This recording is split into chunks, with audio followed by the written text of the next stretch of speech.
세월호 특별법 협상이 타결됐습니다. 특별검사를 통해 수사권과 기소권을 행사하는 지난달에 이른바 2차 합의의 골격을 유지하기로 했고, 다만 특검 후보군 4명을 여야 합의로 추천하기로 했습니다.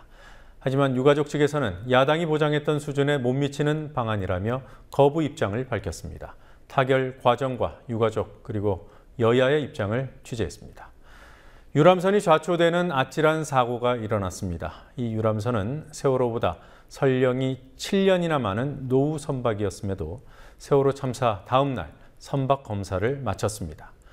주민들이 운항 허가 반대 청원까지 넣었지만 정부는 5월부터 운항하는 것을 허가해 줬습니다. 관련 내용 뉴스혹에서 보도합니다. 이 밖에 전국 아파트 전세 가격이 매매가의 70%를 돌파했다는 소식, 또 대학생들이 현장 실습이라는 이름으로 기업에서 노동과 임금을 착취당하고 있다는 소식도 오늘 주요 뉴스로 전해드립니다. 오늘 인터뷰 중에서는 MBC PD에서 다큐 감독으로 길을 바꿔서 이른바 무비 저널리즘의 영역을 개척하고 있는 김재환 감독을 만났습니다. 9월 30일 화요일 뉴스케이 잠시 후에 시작합니다.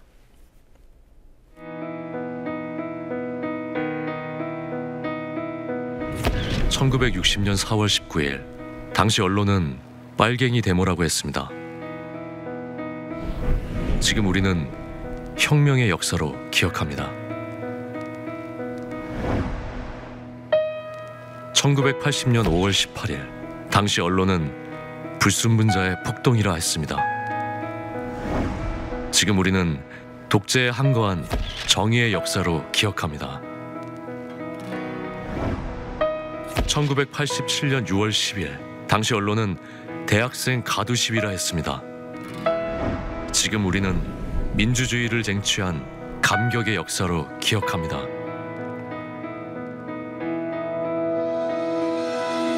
백 없고 돈 없는 노동자, 서민, 학생들이 스스로 타올라 역사를 만들었습니다. 현실은 다시 타오를 것을 요구하고 있습니다. 아니, 이미 타오르고 있습니다.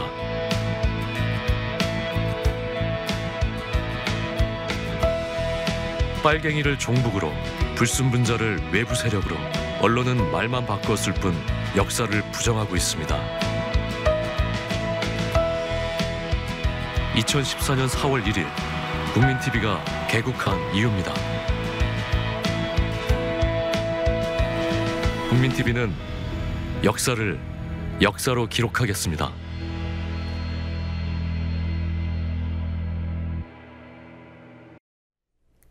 새누리당과 새정치민주연합이 세월호 특별법 협상 타결을 선언했습니다. 8월 19일 이후 40여일 만에 나온 3차 합의라 할 수 있습니다.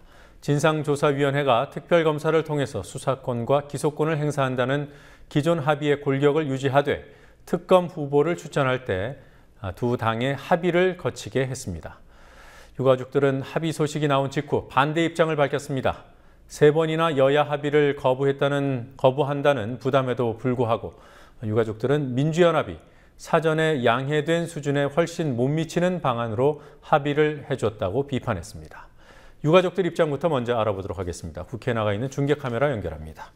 윤인아 PD, 가족대책위원회가 공식 기자회견을 통해서 입장을 밝힌 겁니까? 네, 그렇습니다. 가족대책위는 국회 본청 앞에서 기자회견을 열고 여야의 3차 합의안에 대한 반대 입장을 분명히 밝혔습니다. 가족대책위는 여야의 3차 합의안을 놓고 새정치민주연합은 유가족과의 약속을 어기고 신뢰를 무너뜨렸고 새누리당은 특검 임명에 더 깊숙이 관여하게 됐다고 비판했습니다. 여야가 세월호 특별법 협상을 극적으로 타결했지만 이번에도 유가족들의 동의 과정은 없었습니다. 유가족들은 여야 합의안을 인터넷 속보로 접한 후 강하게 반발했습니다. 여야가 발표한 합의문에는 지난 8월 19일 여야 합의는 그대로 유효하며 여야 합의로 특별검사 후보군 4명을 추천한다는 내용이 담겼는데요. 당초 유가족들은 어젯밤 가족총회에서 여당과 야당 그리고 유가족이 합의해 특별검사를 추천하는 내용으로 의견을 모았지만 반영되지 않았습니다. 여야는 합의안에서 유가족의 참여는 추후 논의하겠다고 밝혔지만 유가족들은 꼼수라며 비난하고 있습니다. 또 합의안에는 세월호 특별법과 함께 정부 조직법과 유병헌법을 10월 말까지 처리한다는 내용도 포함됐습니다. 가족대책위는 곧 10시에 안산 합동분향소 앞에서 기자회견을 열어 거듭 입장을 밝힐 예정입니다. 국회 본청 앞 기자회견에서 가족대책위 유경근 대변인의 발언 직접 들어보시겠습니다. 저희가 어제 긴급하게 총회를 한 사실은 잘 아시고 계실 것입니다. 거기에 대해서 물론 저도 마찬가지고 어느 누구도 그 내용을 말씀을 드리지 않으셨기 때문에 많이 답답하셨을 줄로 압니다. 그것은 그 내용에 대해서 서로 사전에 공개하지 않고 협상을 잘 이루어가야 된다는 취지에서 이제 그렇게 지금 진행을 했던 것이기 때문에 좀 다시 한번 늦었지만 양해의 말씀을 양해의 부탁을 드리고요. 지난 어제 총회에서 저희가 결정했던 사항은 이것입니다. 새정치민주연합에서 저희들에게 그 여야와 가족이 참여해서 4명의 특검 후보군을 선정을 하고 그 4명의 특검 후보군 가운데 특검 추천위원회에서 2명을 최종적으로 추천해서 올리는 방식을 이야기를 하면서 이 안을 하한선으로, 보통 우리가 마지노선이라고 표현하는데 하한선으로 해서 협상에 들어가려고 하는데 여기에 대해서 저희의 의견을 물어왔었습니다. 그래서 저희는 총회에서 이런 내용에 대해서 설명을 하고 그 안을 찬성하느냐 반대하느냐의 투표가 아니라, 분명히 말씀을 드리지만 그 안을 찬성하느냐 반대하느냐의 투표가 아니라 그런 안을 가지고 더 적극적으로 협상에 임하겠다고 하는 새정치민주당, 특히 박영선 원내대표의 그런 의지에 대해서 저희가 의논을 하는 자리였고, 그것을 하한선으로 해서 협상에 임하겠다고 하면 다시 한번 협상에 임할 수 있도록 저희가 양해하는 그러한 내용으로 저희가 총회를 진행을 했던 것입니다. 그 결과 저희 가족들이 2번이나 소위 뒤통수를 맞았지만 그럼에도 불구하고 결국 이 야당이 해야 할 몫을 하겠다고 적극적으로 나섰기 때문에 한 번 더 믿고 한번 진행을 해보자라고 결정을 했던 것입니다. 그러나 오늘 결과를 보면 새정치민주연합에서 100% 자신이 있다고, 이거는 반드시 협상을 해낼 수 있다고 저희들에게 약속을 했음에도 불구하고 그래서 최소한도 아무리 못해도 그 정도 이상은 나올 거라고 판단을 해서 결정을 했는데, 그러나 오늘 결과를 보면 그건 역시 지켜지지 않았습니다. 이것은 처음이 아니라 벌써 3번째, 더더군다나 협상 과정 중에 좀 후퇴한 안을 가지고 저희에게 설명을 했을 때 저희는 명확히 기존에 했던 약속을 그대로 지켜달라고 분명히 의사를 전달을 했음에도 불구하고 채 20분도 되지 않아서 타결이 됐다고 하는 속보가 뜨고 확인해보니 역시 맞는 내용이었습니다. 이것은 저희 가족들이 어려운 상황 속에서도, 심지어는 저희가 주장하던 바를 일부 좀 물러서는 듯한 그러한 결정까지 하면서도 저희가 이 협상에 들어가실 수 있도록 힘을 실어드릴 수 있도록 그렇게 했는데도 불구하고 역시 좀 후퇴한 안에 대해서도 저희가 반대를 명확하게 했음에도 불구하고 채 20분도 되지 않아서 이렇게 타결을 하고 사인을 했다고 하는 것, 이것은 다른 거 다 떠나서 정말 저희 가족들이 그나마 지키고자 했던 신의, 믿음, 이것을 완전히 저버린 것이라고 저희들은 생각합니다. 그리고 또 하나, 여당에 대해서 말씀을 드리면 오전에 이미 생중계가 되어서 모든 국민께서 다 보셨습니다만 저희 전명선 위원장께서 범위가 정해진 범위 안에서의 위임 문제를 분명히 밝혔고, 그것에 대해서 야당은 물론이고 여당도 충분히 이해하고 알고 계셨음에도 불구하고 결과는 거기서 벗어나는 그러한 결과가 나왔다는 것. 특히 이 안에 대해서 새누리당에서는 피해자가 참여해서 뭐 특검을 추천하고 이런 것은 말이 안 된다, 중립성을 위배한다라고 설명을 했는데, 오히려 거꾸로 묻고 싶은 것은 지금 최종적으로 나온 합의안 내용을 보면 저희 가족들은 완전히 배제한 채 오히려 거꾸로 여당이 한 발 더 깊숙이 담가서 거꾸로 특검의 중립성을 해치는 이러한 결과를 가져왔다고 평가를 합니다. 따라서 요구를 할 것은 우리 가족들에게 이 특검의 중립성을 위배한다는 이유를 자꾸 들면서 이런 후퇴하는 모습을 보이지 마시고 오히려 거꾸로 여당이 이 특검에 뭔가 영향력을 행사하려고 하는 중립성을 해치려고 하는 그러한 모습은 당연히 배제되어야 할 것이라고 저희들은 생각을 합니다. 그래서 결론적으로 저희 방금 전에 여야가 합의했다고 하는 그 합의안에 대해서 저희들은 이 자리에서 받아들일 수 없음을 말씀을 드립니다. 이것은 그 내용이 어떠냐를 따지기 전에 야당과의 관계에 있어서는 저희들과 그렇게 굳게 약속을 했던 부분까지 단 하루 만에 뒤집어 버리는 모습. 그 여당은 저희 가족들을 핑계를 내지만 실질적으로는 자신들이 이 진상규명 과정, 특히 특검의 과정에 영향력을 행사하려고 하는 모습. 더더군다나 오늘 오전에 종교인들이 입장을 밝히시면서 여당이 특검 과정에서 빠지라고 하는 그런 의견까지 이미 전달해 놓은 이런 상황입니다. 특검의 중립성은 피해자나 저희 가족들의 영향력이 무서운 게 아니라 오히려 정부 여당의 영향력이 더 중립성을 해칠 수 있는 큰 요소임을 다시 한번 말씀을 드리고 모든 국민들께서 그 부분은 인정을 하시리라고 생각을 합니다.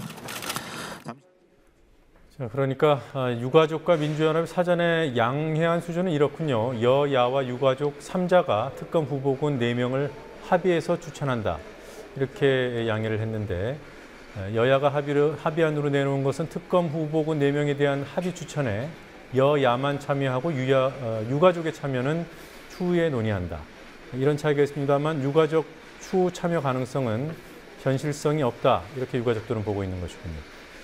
자, 어제 처음 3자 회동을 했던 여야와 유가족이 오늘 오전에 2차 회동을 했지요. 그런데 20분 만에 끝났습니다. 이때는 왜 그랬던 겁니까? 네, 어제에 이어 오늘도 여당과 야당 그리고 유가족이 참여한 3자 회동이 있었지만 정권 위임 문제를 놓고 설전만 벌이다 끝났습니다.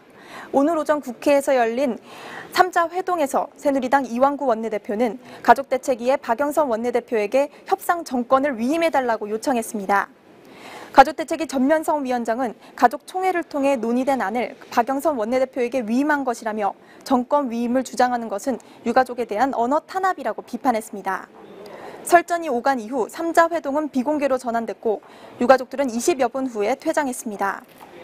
박영선 원내대표는 여야, 유가족이 합의해 특검 후보군을 구성한다는 내용의 안을 유가족들로부터 받고 위임받고 협상에 임했지만 결국 크게 후퇴된 안으로 합의가 이뤄졌습니다. 새누리당 이완구 원내대표는 유가족이 야당의 협상 정권을 주지 않는 것을 문제 삼았지만 결국 유가족이 주장한 안을 받아들이지 않았습니다. 지금까지 국회에서 국민TV 뉴스 윤인아입니다.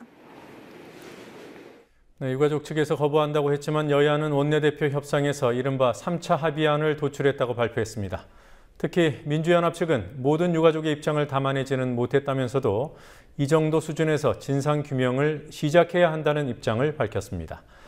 여야는 합의 발표 후 본회의를 열어서 법안 합의 처리를 진행했습니다. 정치권 취재하고 있는 PD 연결하죠. 권현주 PD. 네, 권현주입니다. 네, 앞서 전해드렸습니다만 유가족들은 합의를 거부했습니다. 여야 원내대표 합의에는 이 세월호법뿐만 아니라 국회 운영 전반에 대한 내용이 들어있더군요. 좀 정리를 해봐야 될 것 같아요. 네, 새누리당 이완구 원내대표와 민주연합 박영선 원내대표는 오후 7시 15분 최종 합의안을 발표할 때까지 수차례 회동을 거듭한 끝에 세월호 특별법 3차안에 합의했다고 공식 발표했습니다. 특검 추천위원 7명 가운데 여당목 2명은 유가족과 야당의 동의하에 임명한다는 기존의 2차 합의안은 그대로 유효한 상태에서 4명의 특검 후보군을 여야 합의로 추천한다는 것이 핵심입니다. 특검 후보군 선정에 있어 정치적 중립성을 보장할 수 없는 후보는 배제하기로 했고 특검 후보군 추천에 유가족이 참여할지는 추후 논의하기로 했습니다. 이어 여야 원내대표는 세월호 특별법, 정부조직법, 그리고 유병헌법으로 불리는 범죄수익은닉 규제처벌법을 10월 말까지 한 목숨으로 동시에 처리하기로 합의했습니다.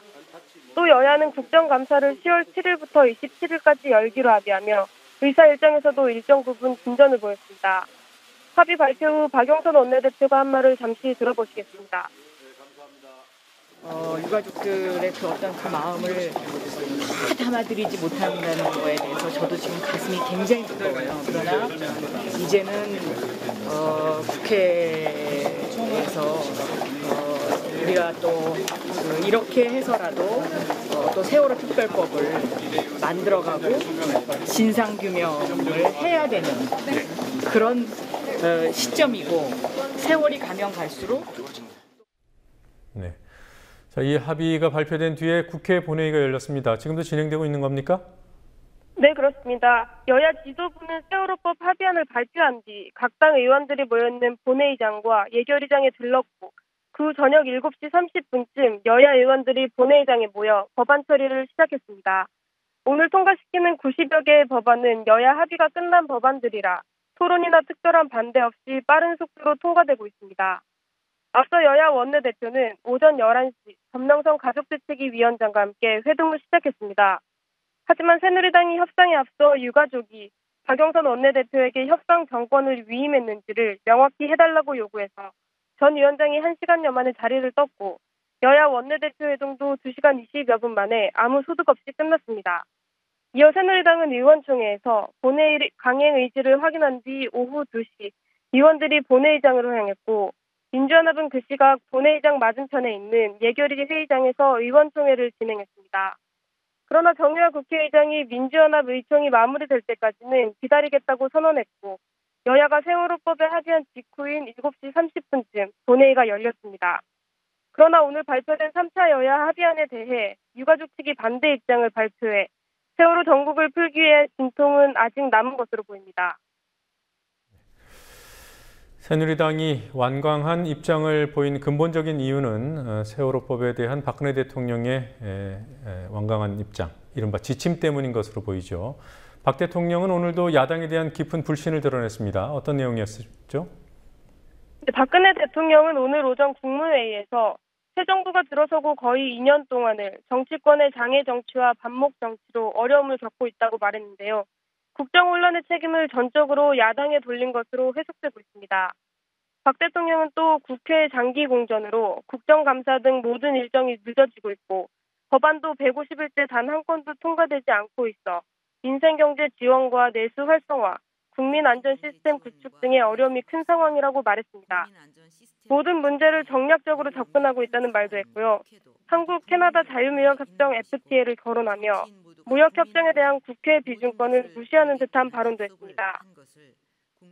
저는 캐나다 서명 시에 캐나다 측에서 이렇게 힘들게 FTA를 서명하지만 한국 국회에서 언제 비준이 될지 우려된다는 얘기를 듣고 놀랐습니다.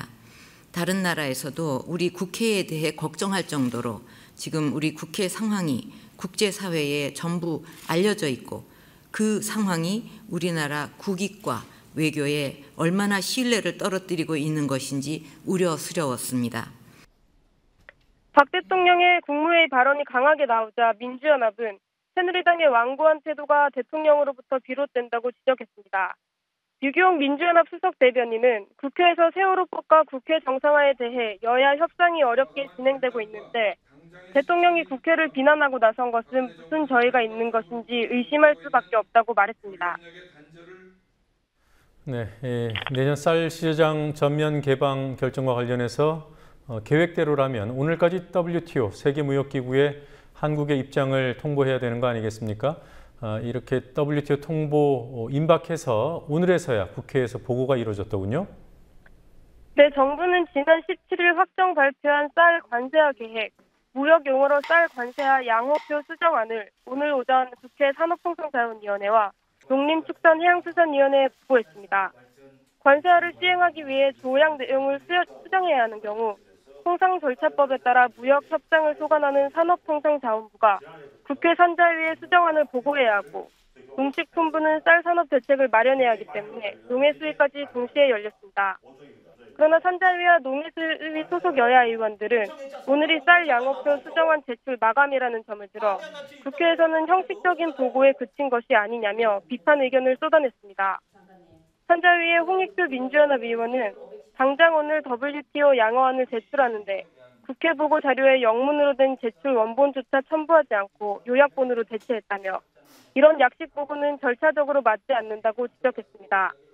이강우 새누리당 의원도 WTO에 쌀 양호표 수정안을 제출하는 시한이 바로 오늘까지인데 이유가 어찌됐든 마지막 날에 와서야 국회에 보고를 하고 토의를 한다는 것 자체가 국민이 보기에는 부실하다고 느껴질 것이라고 비판했습니다. 이동필 농식품부 장관과 윤상직 산자부 장관은 관세율 결정 전 국회에 보고하지 못한 점을 사과했지만 사과로만 그쳤을 뿐 정부는 WTO 통보를 강행했습니다.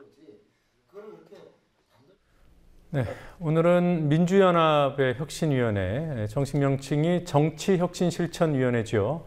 이 위원회가 공식 출범했습니다. 민주연합은 어떤 혁신을 하겠다는 겁니까?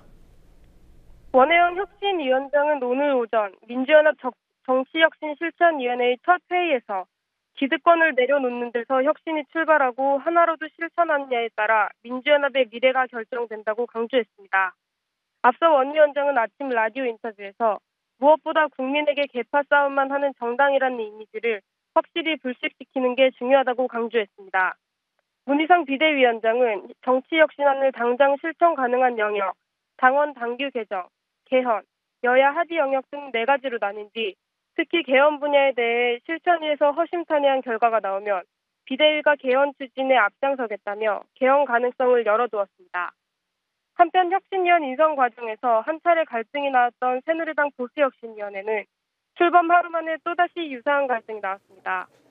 서청원 새누리당 최고위원은 오늘 라디오 인터뷰에서 비박 초재선 위주의 혁신위원회 인선과 관련해 아쉬움이 있다. 그렇게 운영하면 안 된다며 사전에 당 최고위원들과 협의하고 인선 추천을 받는 절차를 밟았어야 했다고 당 지도부를 비판했습니다. 지금까지 국민TV 뉴스 권현주입니다.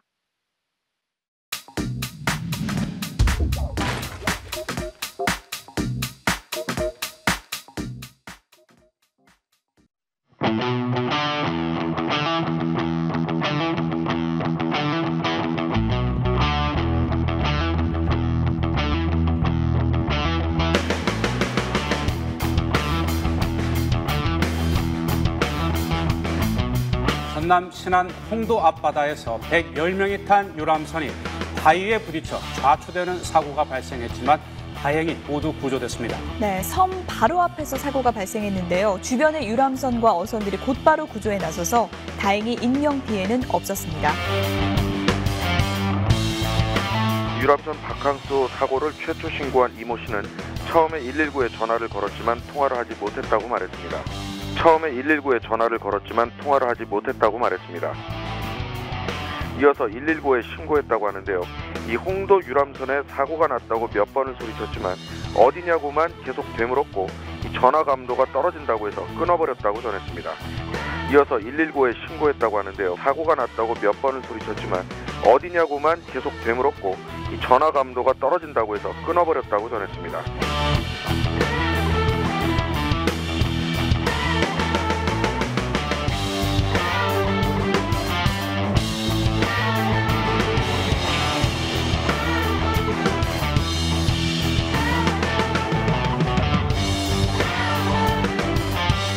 하지만 이번 사고를 계기로 진정한 안전 대한민국을 만든다면 새로운 역사로 기록될 수도 있을 것입니다.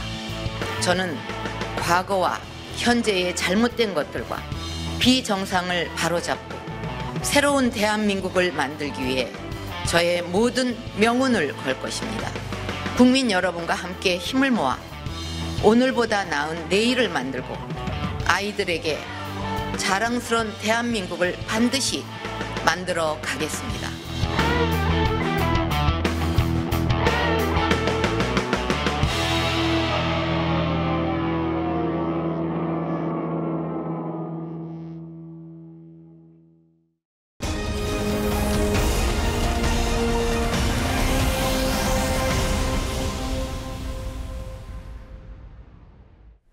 올해로 창간 32주년을 맞은 전자산업 전문지 전자신문이 지난 6개월 동안 벌어졌던 삼성전자와의 전면전에서 사실상 항복을 선언했습니다. 삼성은 곧바로 3억 원대의 민사소송을 취하했습니다. 그러나 해당 기사를 쓴 기자와 노조는 강하게 반발하고 있습니다. 김지혜 PD가 취재했습니다. 전자산업 전문지 전자신문이 지난 6개월 동안 벌여온 삼성전자와의 전면전에서 사실상 항복을 선언했습니다. 전쟁의 시작은 지난 3월 17일 전자신문에 실렸던 삼성 스마트폰 갤럭시 S5에 대한 기사. 당시 출시를 앞뒀던 갤럭시 S5에 장착될 카메라 렌즈의 생산에 차질이 생겼다는 내용이었습니다. 삼성은 즉각 정정 보도를 요구했습니다. 하지만 전자신문은 거부했고 삼성은 3억 4천만 원의 손해배상 청구 소송을 걸었습니다. 전자신문은 이에 굴하지 않고 후속 기사는 물론 삼성의 정정보도 요청 전문까지 공개하는 등 강하게 대응했습니다. 하지만 반년 동안 물러서지 않던 전자신문이 지난주 금요일 갑자기 백기를 들었습니다. 지난 26일 발행된 전자신문의 알립니다란. 전자신문은 3월 보도 당시에 갤럭시 S5 카메라의 생산에 문제가 없었다고 기존 기사의 내용을 전면 뒤집었습니다. 기사의 핵심 사실을 부정했기 때문에 사실상 정정 보도입니다. 이 기사 발행 당일 삼성 측은 기다렸다는 듯 곧바로 손해배상 소송을 취하했습니다. 하지만 전자신문 기자들은 반발하고 있습니다. 처음 기사를 쓴 기자는 사실상의 정정 보도문을 내면서도 본인과는 사전에 이야기가 전혀 없었다며 본인의 첫 기사는 틀리지 않았다고 반박했습니다.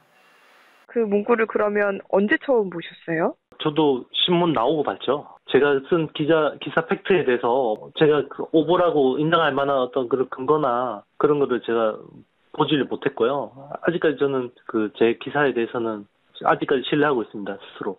전국 언론노동조합 전자신문지부도 성명을 통해 오늘 언론으로서 전자신문은 죽었다고 비판했습니다.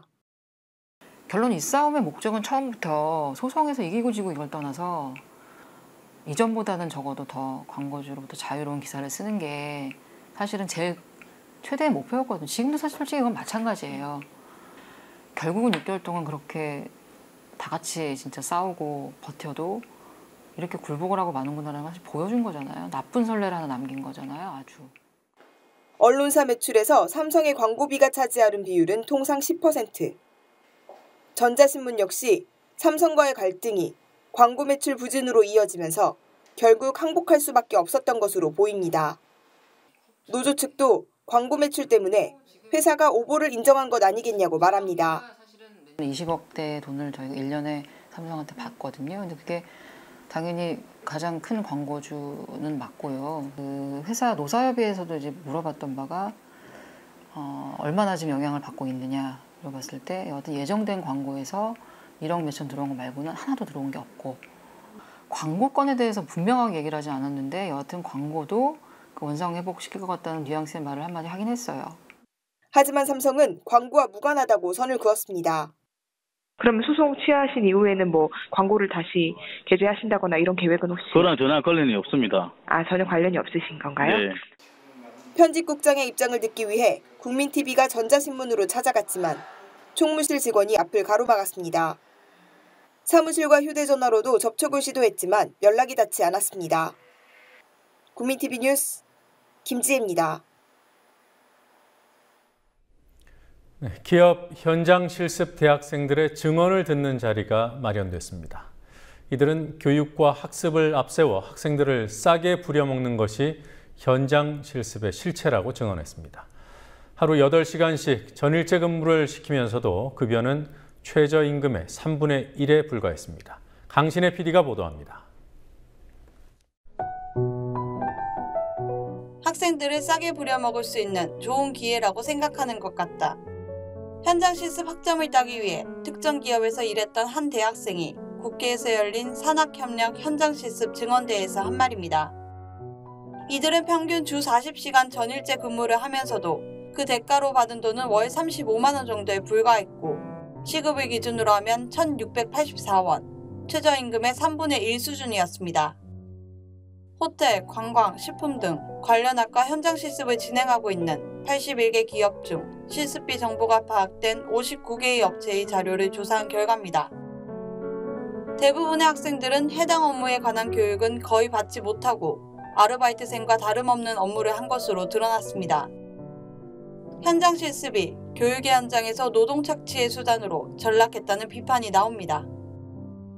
롯데호텔에서 아르바이트 근무를 하면서 실습생들과 함께 일했던 20대 남성 김모 씨는 이날 증언대회에 참석해 실습생들의 부당한 처우를 증언했습니다. 그는 실습생들이 아르바이트생인 자신과 같은 일을 했지만 최저임금 수준이었던 자신의 급여에 크게 못 미치는 실습비를 받았다고 말했습니다. 김 씨에 따르면 실습생들은 야근 수당이나 휴일 수당도 한 푼 없었습니다.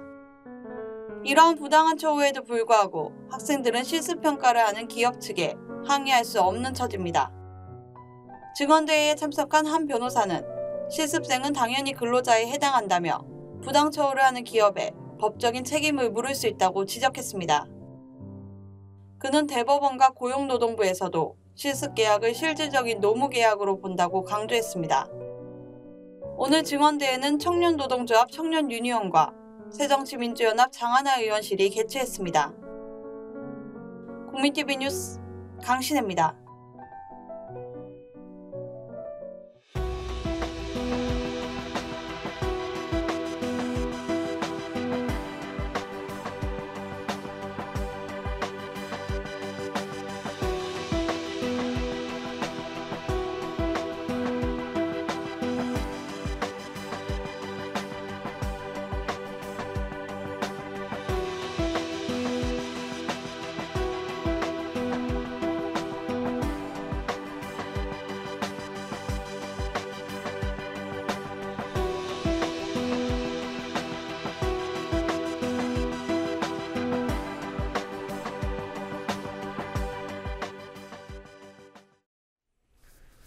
전국 아파트의 매매 가격 대비 전세 비율이 사상 최고치인 70%를 기록하며 서민들의 주거 불안이 가중되고 있음을 확인시켜줬습니다.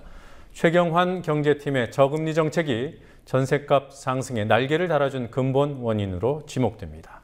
노지민 PD와 함께 알아보도록 하겠습니다. 어서 오십시오. 안녕하십니까. 전국 아파트 전세가율이라고 하죠. 처음으로 70%를 기록했어요. 네, 한국감정원이 오늘 9월 전국 가격 동향 조사 결과를 발표했는데요. 감정원은 전국 아파트의 매매 가격 대비 전세 가격, 즉 전세가율이 전월보다 0.1%포인트 상승해 최초로 70%를 돌파했다고 밝혔습니다. 또한 전월 대비 전세 가격 동향의 경우 세종시를 제외한 전 지역의 전세 가격이 상승했는데요. 세종시의 경우엔 정부 청사 이전 계획 수립 후 신규 아파트 공급이 누적되었기 때문에 하향세를 보였지만 그 외 지역의 전세가는 예외 없이 올랐습니다. 지난 2012년 11월을 기준으로 산출한 전국의 주택 전세 가격 지수는 이명박 정부 시절인 2008년을 기점으로 가파른 상승세를 이어가고 있습니다. 네, 자, 이렇게 가파르게 상승하고 있는 특별한 이유가 있겠죠?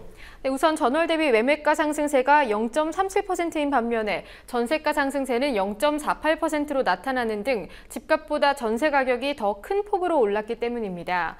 보다 근본적으로는 최경환 경제팀의 정책 기조가 원인으로 지목됩니다. 저금리 기조와 부동산 대출 규제 완화로 전세자금 대출이 용이해지면서 전세를 원하는 임차인이 늘어난 반면에 집주인 입장에서는 전세보다 월세가 유리해졌기 때문입니다. 즉 전세 수요는 늘고 물량은 줄어드는 수급 불균형 때문에 전세가 폭등이 이어지고 있는 겁니다. 또한 감정원은 서울 강남 지역의 재건축, 재개발 진행에 따른 이주 수요의 가을 이사철까지 겹치면서 전세 수요가 더 증가한 것으로 보인다고 분석했습니다. 네, 박근혜 정부 들어서 공공의료 비중이 낮은 것으로 나타나고 있어요. 어느 정도나 낮은 겁니까? 네, 민주연합 남윤인순 의원이 보건복지부의 자료를 분석한 결과 한국 공공의료 비중이 하락세를 이어가다 지난해 최저치를 기록했다고 밝혔습니다. 지금 보시는 화면은 이명박 정부와 현 정부의 공공보건의료 비중 추이를 기관수 기준과 병상수 기준으로 정리한 표인데요. 2008년 기관수 기준 6.3%, 병상수 기준 11.1%였던 공공의료 비중은 매년 하락세를 이어가다 지난해엔 기관수 기준 5.7%, 병상수를 기준으로 봤을 때는 9.5%까지 떨어졌습니다. 남 의원은 병상수 기준 공공의료 비중이 10% 아래로 떨어진 건 2013년 그러니까 지난해가 처음이라고 지적했습니다.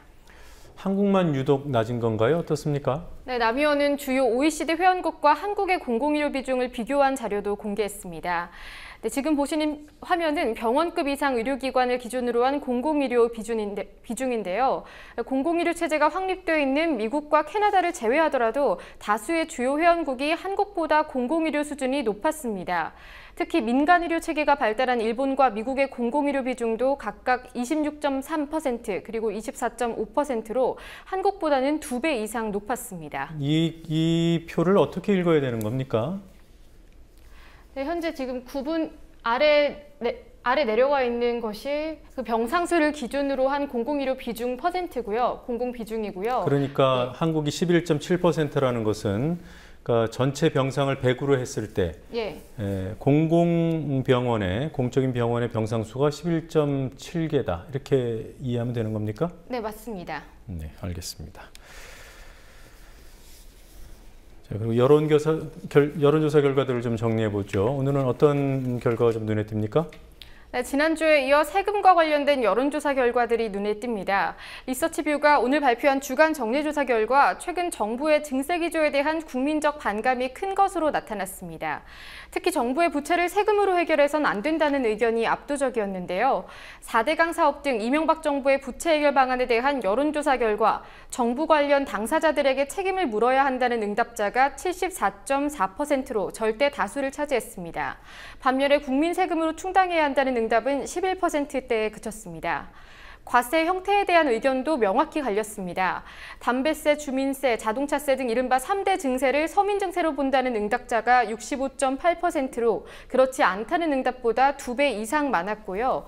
공평과세를 위해 법인세, 상속세 등 직접세를 인상해야 한다는 응답이 67.7%로 간접세를 인상해야 한다는 응답보다 무려 4배 이상 많았습니다. 네, 그러니까 법인세나 상속세 이런 직접세는 좀 부유층에서 또 기업에서 부담을 많이 하는 세제지요. 예. 자, 그 여당 지지층에서도 이런 응답이 많다고 하던데 그렇습니까? 네, 리서치뷰는 공평과세를 위한 세금 인상 방안에 대한 여론조사 결과를 지지층별로도 분류했는데요. 그 결과 박 대통령 지지층을 비롯한 여당 지지자들도 간접세 인상에는 부정적이었습니다. 박근혜 대통령을 지지하는 응답자 중 법인세와 상속세 등을 먼저 인상해야 한다는 응답자가 58.3%인 반면에 간접세를 올려야 한다는 응답은 약 20%에 그쳤습니다. 또 새누리당 지지층의 경우에도 직접세 인상을 지지하는 비율이 57.4%로 과반을 차지했습니다. 네. 그리고 이 법인세와 관련된 분석이 하나 있는데요. 당연한 거겠습니다만 법인세 감면 정책의 결과로 결국 대기업들이 혜택을 많이 받다 이런 분석이에요. 네, 정의당 박원석 의원이 국세청으로부터 기업별 법인세 신고 현황을 제출받아 분석했는데요. 그 결과 기업의 규모가 클수록 법인세 감면 혜택이 더 많이 돌아간 것으로 확인됐습니다. 2009년부터 지난해까지 25만 개 중소기업의 법인세 감면액은 31.5%에 그친 반면에 4만 4천 개 대기업의 법인세 감면액은 68.5%를 차지했습니다. 또 감면액을 기업 소득별로 살펴본 결과 법인세 감면의 빈익빈 부익부가 더 명확히 드러났습니다. 지난 5년간 법인세 감면액 절반에 가까운 45%의 감면 혜택이 소득금액 1,000억 원 이상의 재벌 기업들에게 돌아간 것으로 나타났습니다.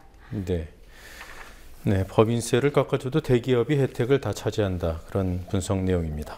자, 농민들이 정부의 쌀시장 개방에 대해서 계속 반대하고 있습니다. 오늘 WTO에 결국 그 양호안을 통보하지 않았습니까? 이에 대한 반대 시위가 오늘 있었죠.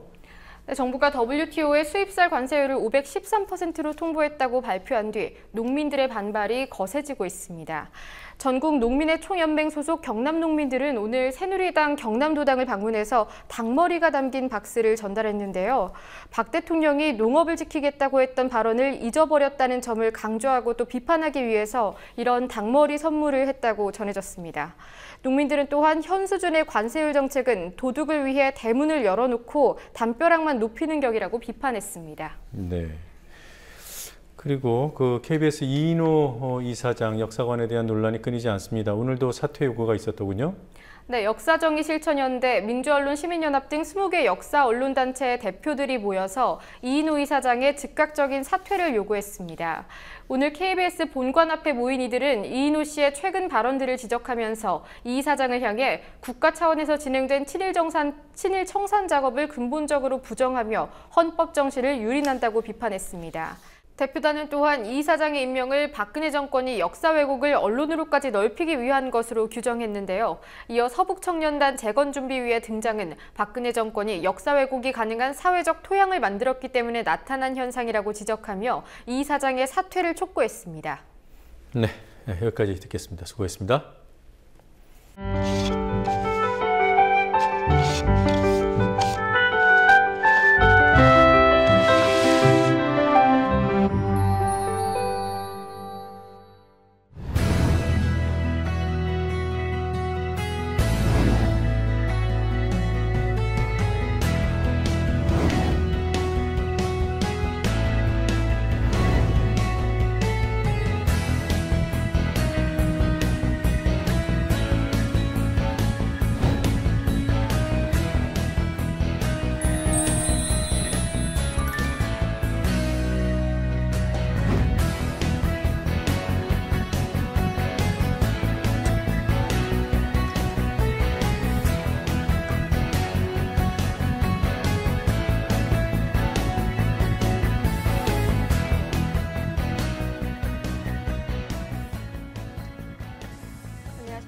안녕하세요.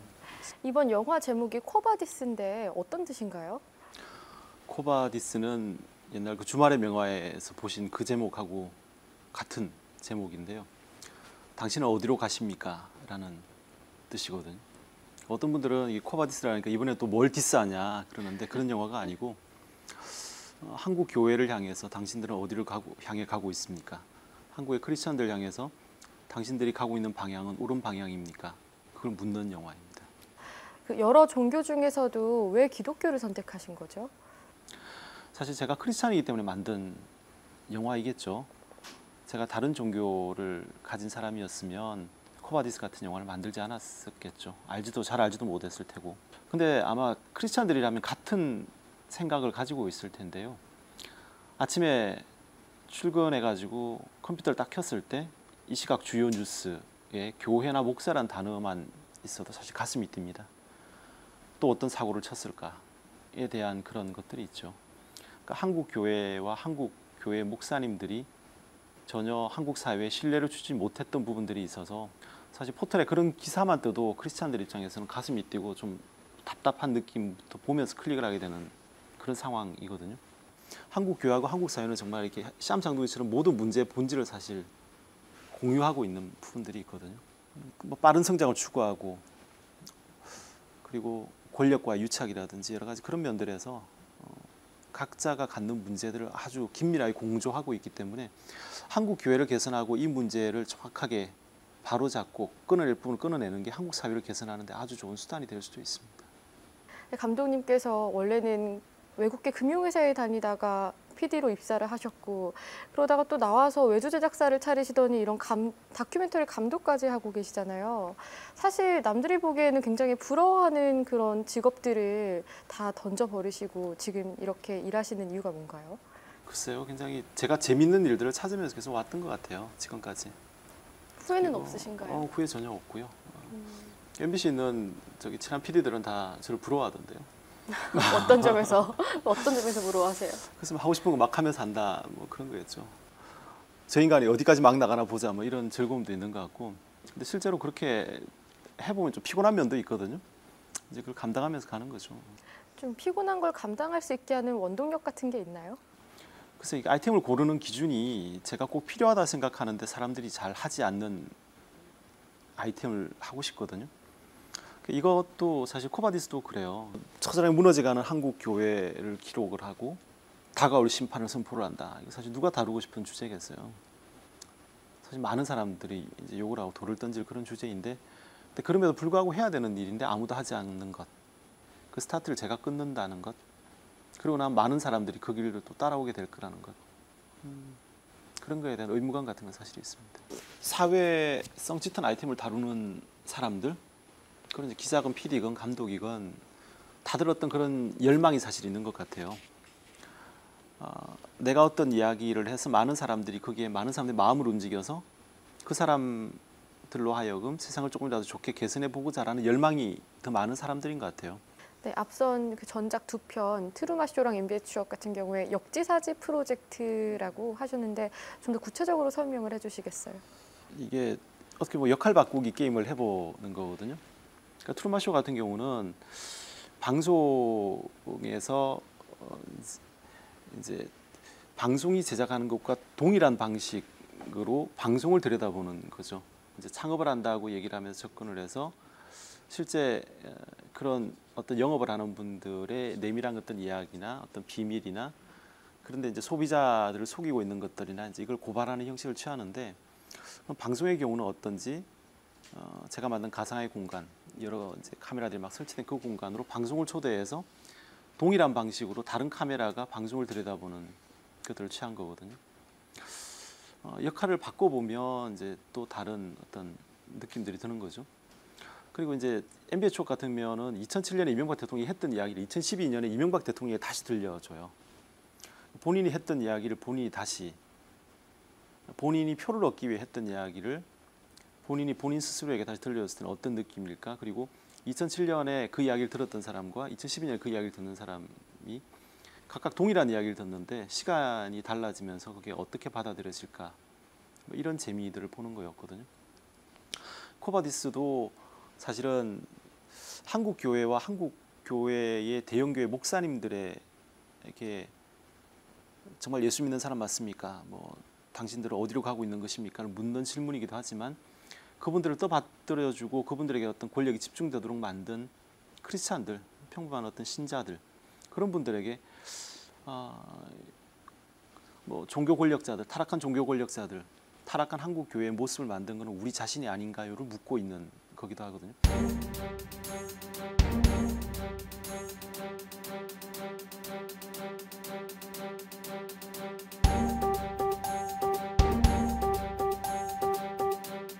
트루마쇼를 첫 번째 작품으로 선택하신 이유가 뭔가 선언적 의미가 있었던 건가요? 그런 것도 사실 있었어요. 그러니까 제가 하는 일, 제 밥그릇 거기에서부터 이제 잘못됐다고 생각하는 것들에 대해서 이건 아니지 않냐라고 막아서지 못한다면 제가 다른 것들에 대해서 옳지 않다라고 이렇게 표현하고 막아서는 것들은 과연 뭐 진정성 있게 비칠 것인가? 내 스스로 먼저 내 일부터 내가 옳지 않다고 생각하는 내 주변 일, 내 밥그릇 먼저 이건 아니다라고 노라고 표현하지 못한다면 내가 다른 것들에 대해서 표현할 자격이 있나라는 생각이 사실 있었어요. 그런데 이명박 전 대통령 같은 경우는 감독님께서 발표하신 그 3편의 영화에 다 출연을 하시더라고요. 네.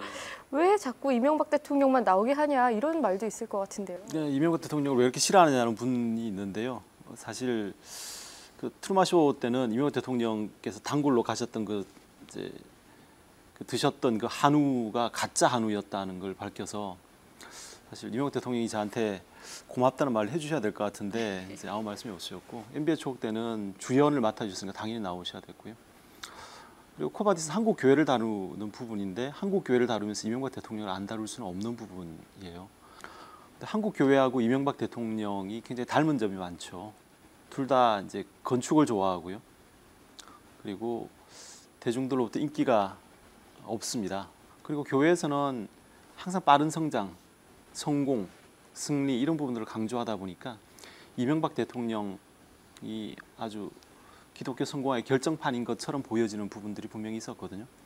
어떻게 보면 가장 한국 교회의 여러 가지 모순들과 한국 교회와 사회가 이렇게 어긋나고 있는 모습들을 가장 상징적으로 잘 보여주고 있는 인물이 이명박 대통령이라는 생각을 했습니다. 무려 교회를 건드리셨잖아요. 좀 무서우실 것 같기도 하거든요. 사실 걱정하는 분들이 있거든요. 가만두지 않을 것이다. 그다음 뭐 방송사 같은 경우 방사를 에워싼다든지 이런 경험들을 좀 많이 겪어왔잖아요. 그래서 사실 저는 그런 생각을 가지고 있습니다. 한국 교회가 코바디스 정도의 표현도 감당하지 못하고 용인하지 못한다면 과연 사회와는 어떻게 소통을 할 것인가? 사실 세상 사람들의 기준으로 본다면 코바디스보다 훨씬 아마 냉정하고 냉엄한 평가를 내릴 거거든요. 한국 교회와 크리스찬들에 대해서. 만들면서 그런 생각들을 해봤어요. 이게 예수님이 연출하셨다면 코바디스를 어떻게 연출했을 것인가? 사실 이런 고민들을 해봤거든요. 근데 아마 예수님이 연출하셨으면 중간에 이렇게 연출하시다 말고 포크레인 몰고 와가지고 밀어버린 교회가 여럿 나왔을 겁니다. 사실 정말 말도 안 되는 일들을 하고 있는 거에 대한 어떤 그런 분노 같은 것들을 직설적으로 표현을 하셨을 것 같아요. 교수님이라는 사실 그런 생각을 해요. 올해의 이제 문장하면 가만히 있으라 정도가 아닐까. 각자에서 좀 부패를 막아설 수 있는 그런 부분들에 대한 움직임들. 사실 진실을 올바로 대면하는 데에서부터 정의가 시작된다고 생각을 합니다. 이 영화가 그런 시작이었으면 좋겠다라는 생각을 합니다.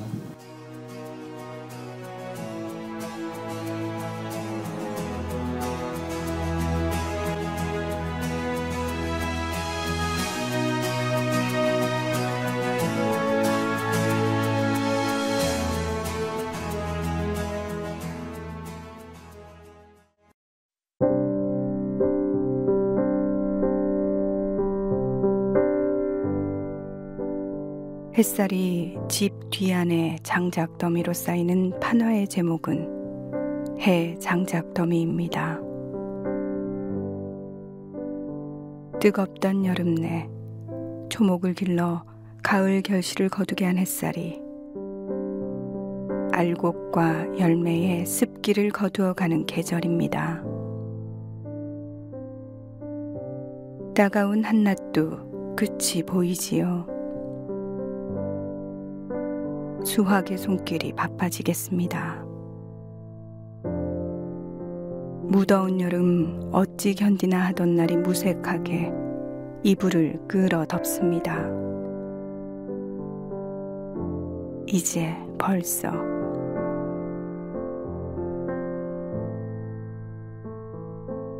청정한 자연 에너지인 가을 햇볕을 거두어다 쌓아두고 싶어집니다.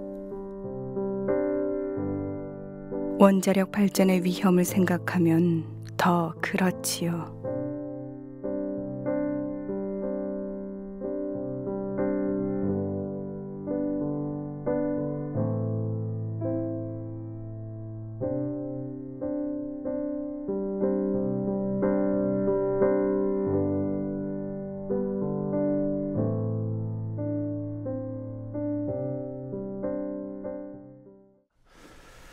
몇몇 세월호 유가족들이 연루된 대리기사 폭행 사건을 수사하는 경찰이 말도 안 되는 억지를 부리면서 유가족들에 대해 구속영장을 신청하자 검찰이 아예 청구를 하겠다고 합니다.